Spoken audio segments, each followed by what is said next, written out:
3, 2, 1. Hey, what's going on, everybody? It's Wes Lewison from Talking Ship. I am extremely excited to be here with somebody near and dear to my heart who was supposed to have been sitting next to me this entire time, but we finally get to do this together. And with that, I'm going to turn this over to my awesome compatriot. How's it going, everybody? Cyril Totemay here from Talking Ship. But today is not about me. It's not about Wes.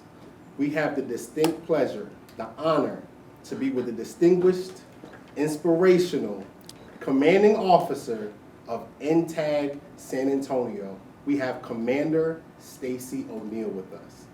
Ma'am, pleasure is all ours. Thank you. Hoo-yah. I've been looking forward to this. I'm super excited to sit down with you two gentlemen and have a frank discussion. Hoo-yah.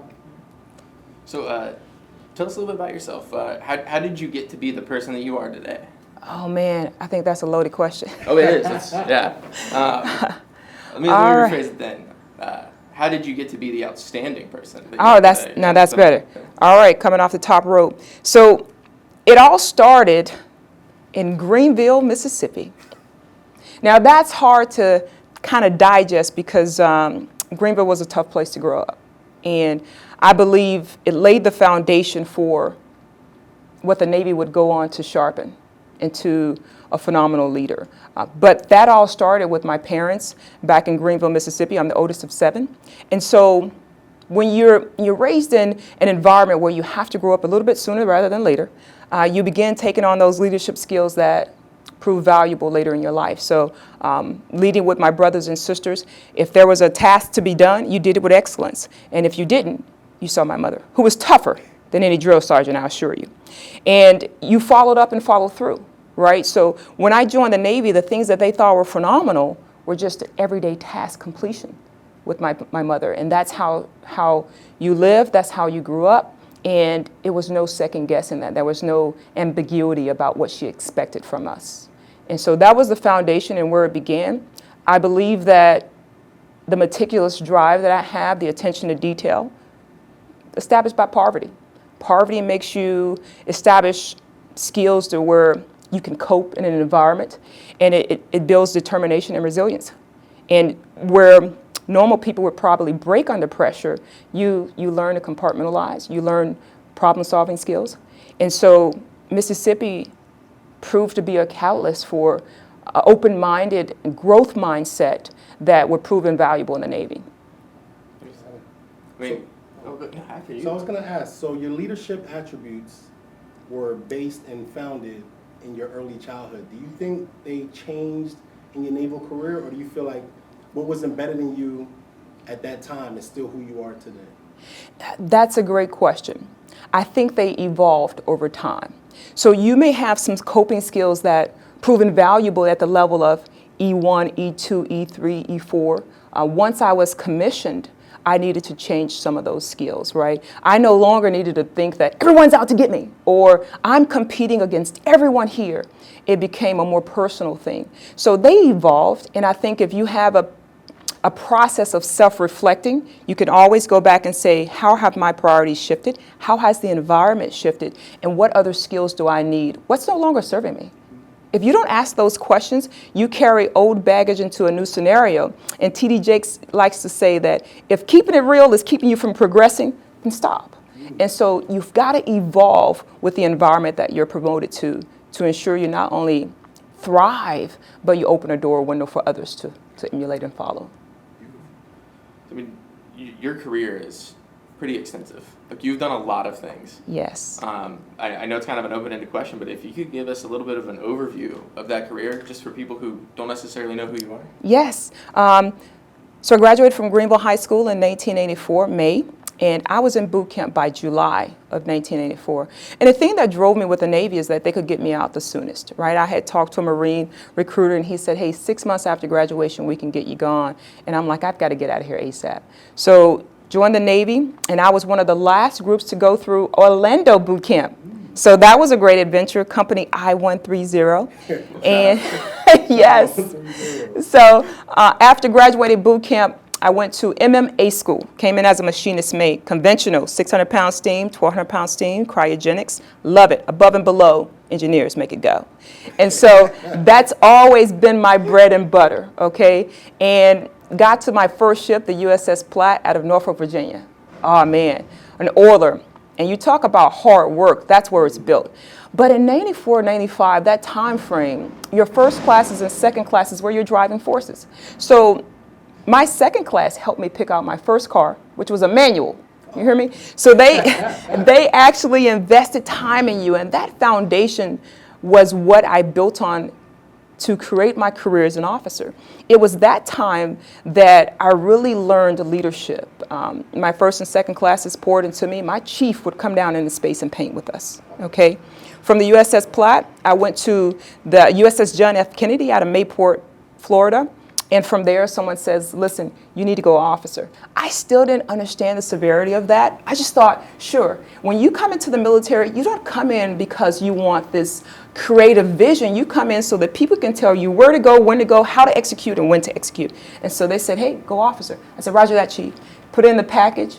I was accepted through the ECP, Enlisted Commissioning Program. And because I was in Jacksonville, Florida, what did I do? I kept it simple. I went to the University of North Florida.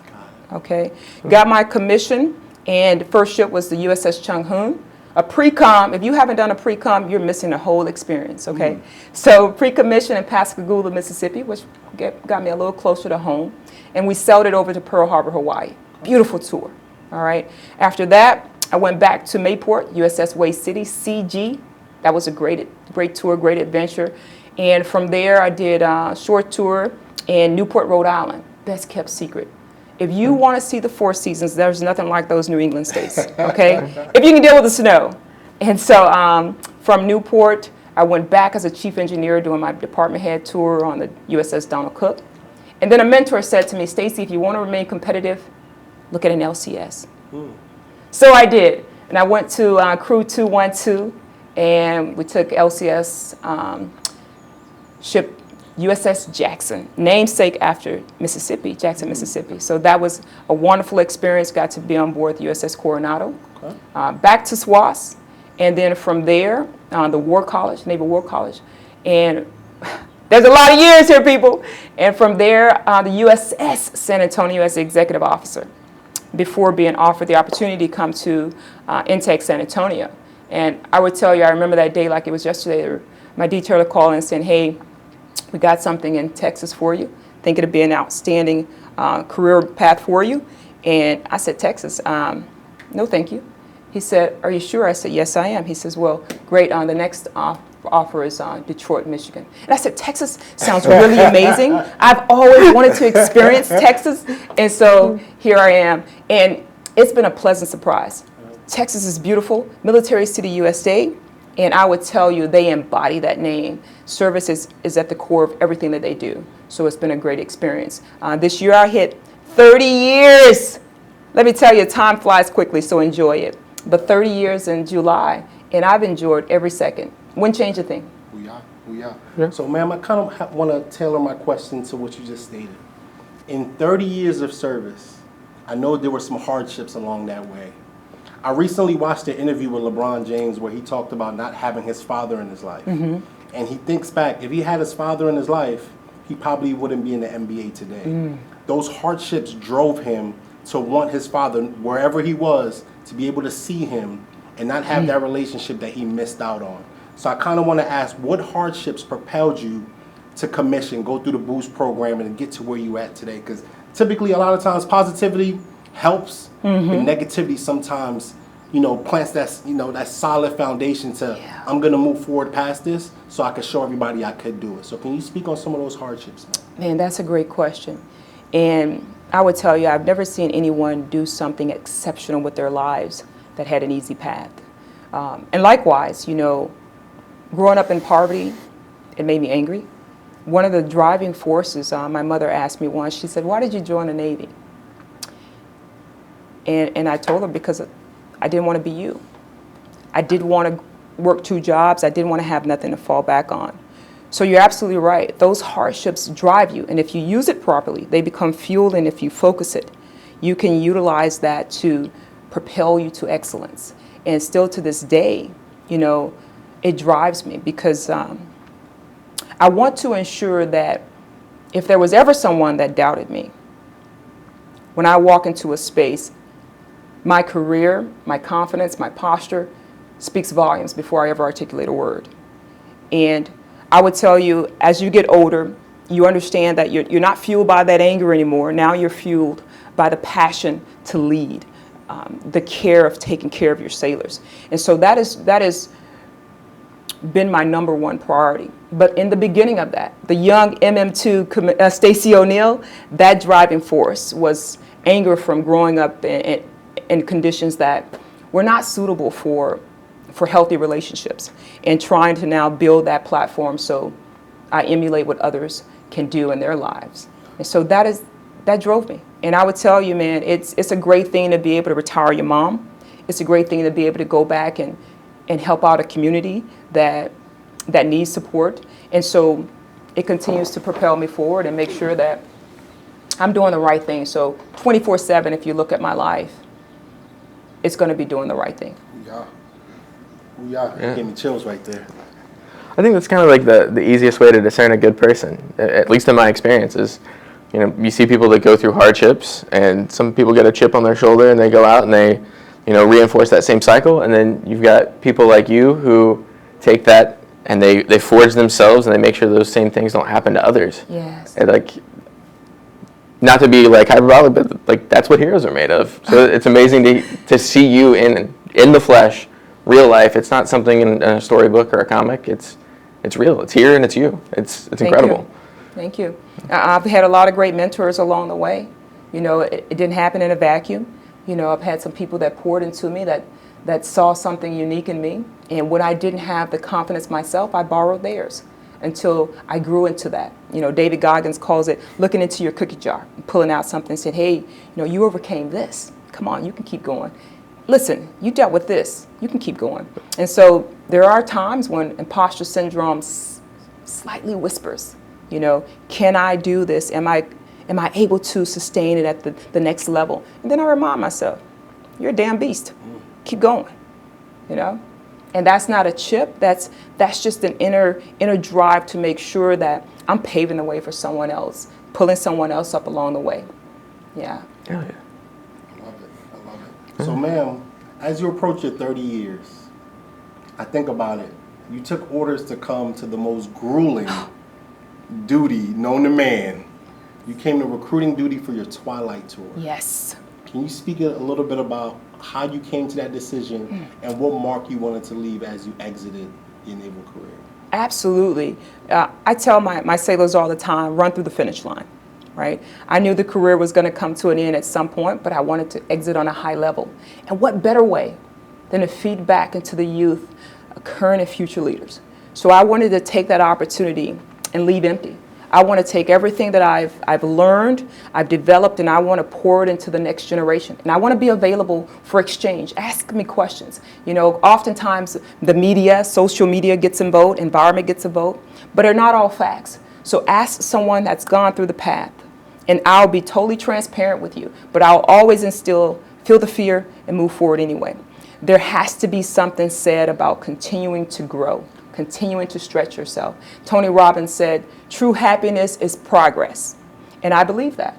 I would never want to be in an environment where I'm stagnant, where I'm not challenged to grow, right? And I think that's how we take care of our sailors. If a sailor encounters you and they're the exact same for that 3-year tour, you have done no service.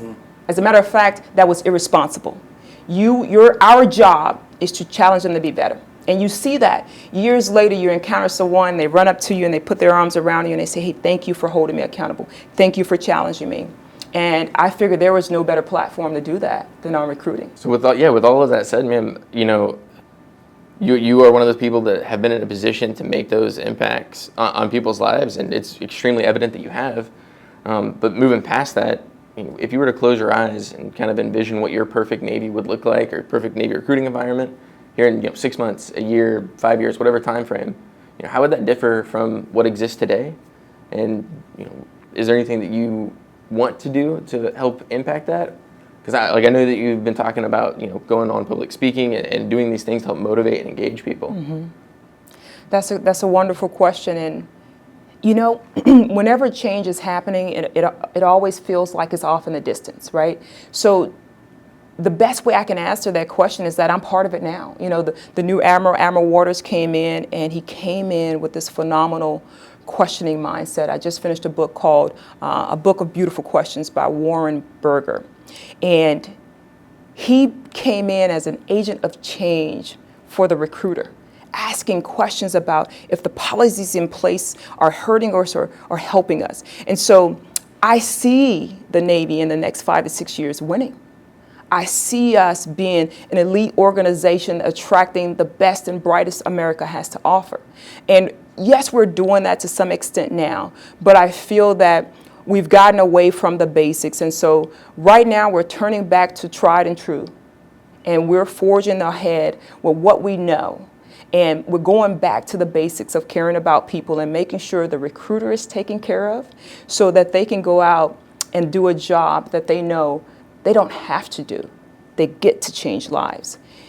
Recruiting Nation is on a momentum that I foresee is going to evolve into this amazing entity where people desire to be with us. We're not so much going out pulling, but we're accepting. And Admiral Waters is facilitating that change. And I'm honored to be a part of that process and watch as it unfolds. The biggest thing is to stay energetic, stay excited about life, bring fun back to recruiting. He's removing barriers to make processes more efficient, more thorough, and more importantly, he's advocating for the recruiter. Now listen, when you've got that happening at the top, that's recipe for success. Amen. Yes. Absolutely. So, ma'am, in closing, I want to ask a deep question. All right. Okay?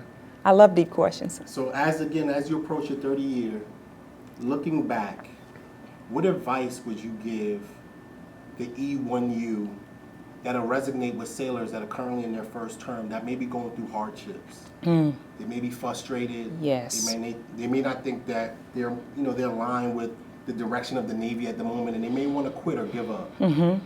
What kind of advice can you give to them, knowing the challenges that you faced 30 years ago? Oh man, that's good.